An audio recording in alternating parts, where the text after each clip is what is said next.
If you deal with severe chronic illness, then you're probably familiar with that strange and special feeling that you get when you've been invited to a party or event, especially when it's something you really want to go to with people you love, and maybe you haven't seen them for a while. They're doing something you are actually interested in. Maybe they're playing games that you actually like, or going to seeing something that you actually want to see, something like that. You want to go so bad. At the same time though, your body takes a hold and it's telling you something different. It's telling you to fear it. It's telling you you gotta avoid this at all costs. You're barely comfortable now here at home. You're barely holding on with your mental health now here at home. If you go out and try to do something in an environment which you're not familiar with and you're not as comfortable in, things could get really bad.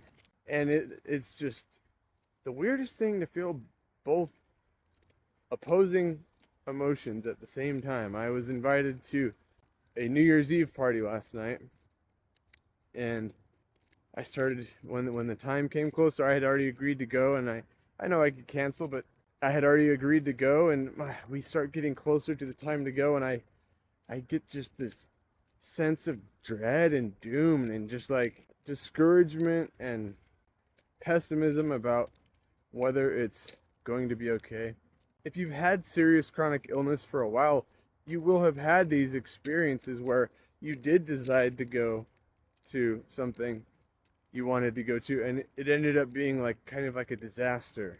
Because when things get bad enough, you might be with people you love, but you have zero presence of mind and zero ability to enjoy it.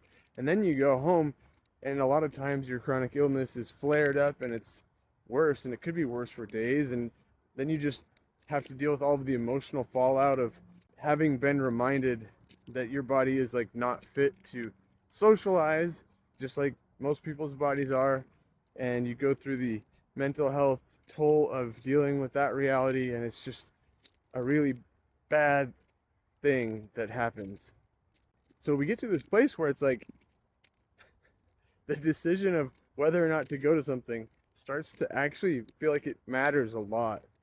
And so we agonize over it, and we second guess ourselves and third guess ourselves, and sometimes by the end of it we can't even figure out what we're supposed to do, so we just pick one. If you know someone with chronic illness and they are coming to a party that you're at, it probably means they really, really care about you a lot.